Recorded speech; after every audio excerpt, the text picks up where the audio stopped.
come from a very conservative family that lives in an equally conservative city.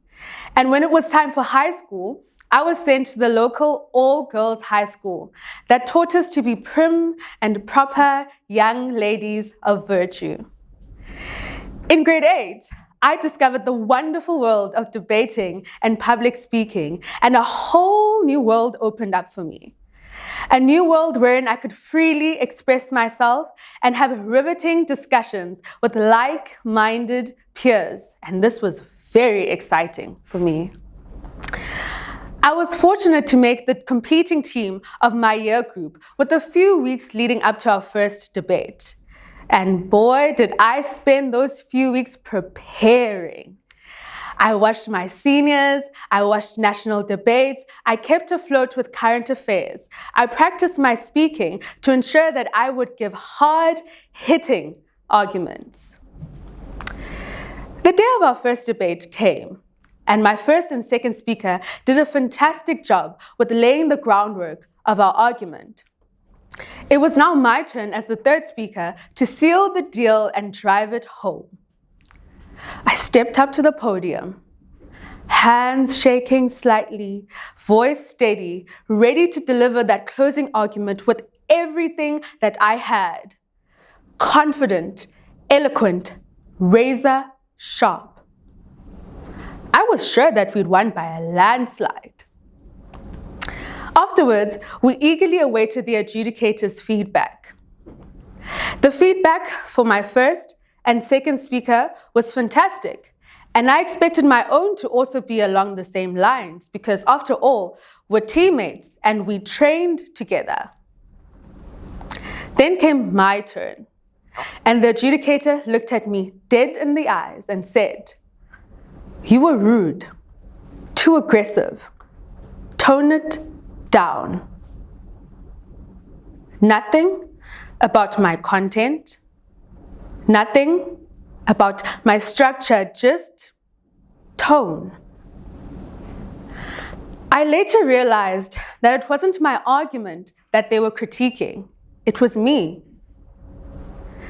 That moment stayed with me for a long time because I realized then what far too many young, confident Black girls realize early in their lives, that our strength is threatening, that our intellect, when delivered with confidence, is purposefully misconstrued as arrogance.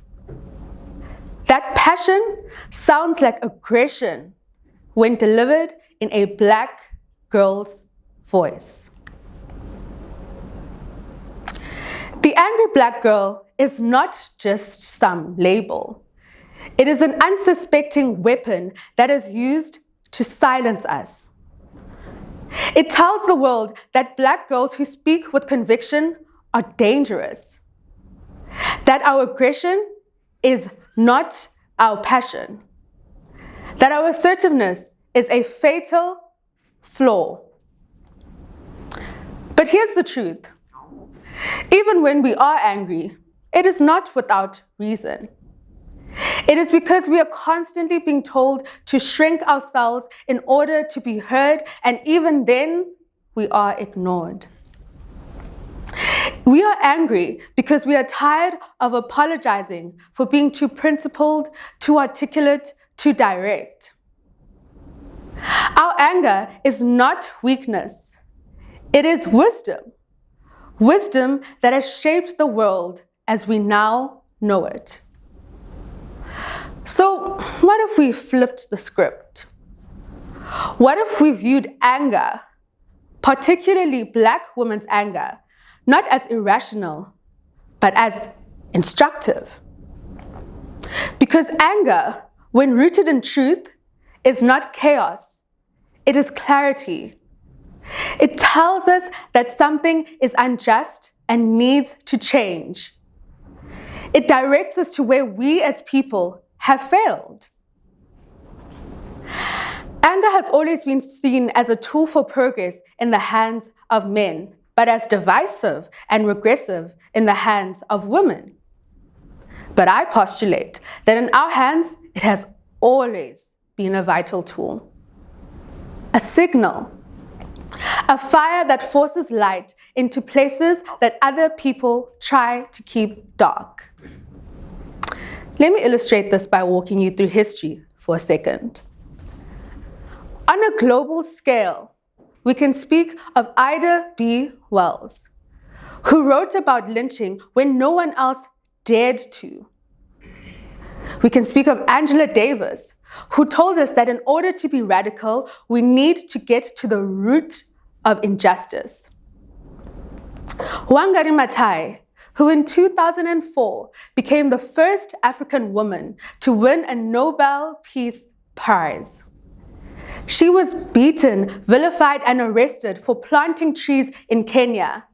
But in planting those trees, she grew a movement.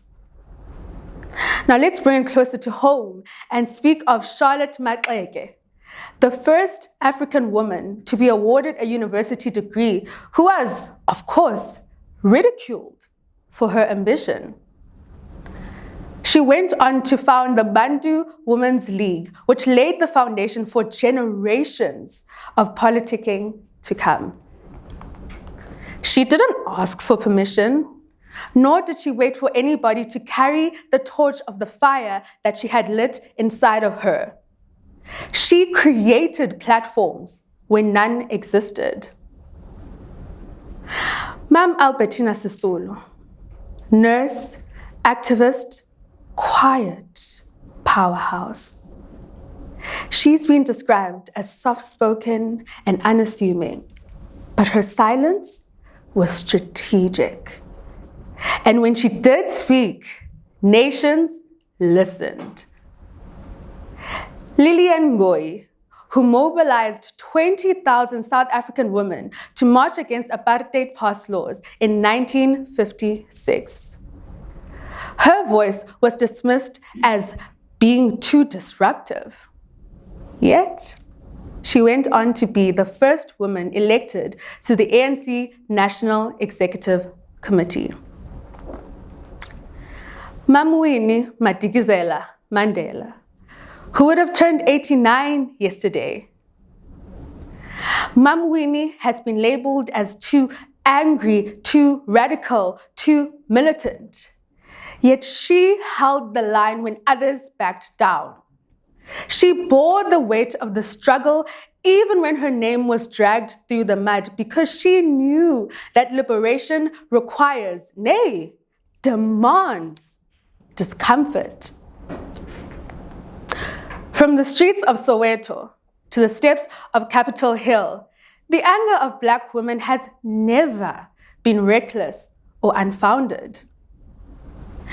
These women, and many like them, did not succeed despite being angry.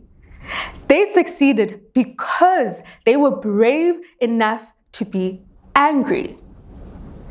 And their anger has reshaped politics, advocacy, and power over generations and the world over, to the point where we can now sit in a reality where the president of the Students' Representative Council of the top university in Africa is a young Black woman.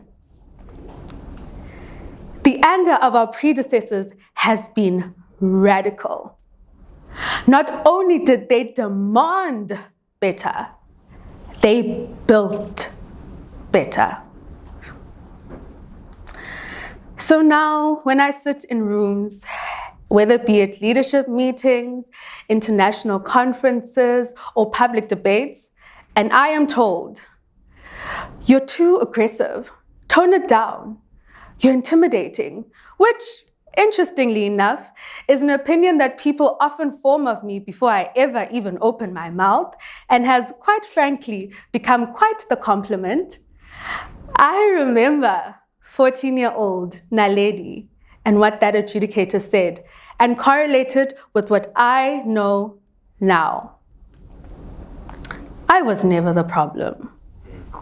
The box I was being forced into was the problem.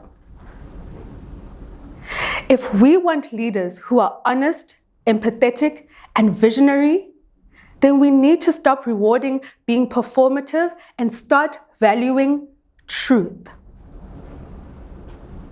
So, if you take one thing from my talk today, let it be this small ask. Let's retire the myth of the angry Black girl. Let's not silence Black women. Let's celebrate them. Let's teach young Black girls that their voice is a superpower, not a liability. That they don't need to smile and have palatable demeanors in order to be taken seriously. Let us build leadership cultures that see Black women who are not always agreeable as the spark that brings about progress, not the fire that diminishes it. Because, quite frankly, the world does not need more poised, polished puppets. It needs principled leaders, even if they are sometimes described as being too emotional, too harsh, or too direct. Now, if any part of my speech today felt like a personal attack, then I am so sorry for not being willing to tender my apologies. I wasn't here to make you comfortable. I was here to speak the truth, to make you uncomfortable enough to challenge the status quo. And if that's leading with anger, well, then I choose to lead. And I hope you do too. Angry and fiercely unapologetic every single time. Thank you.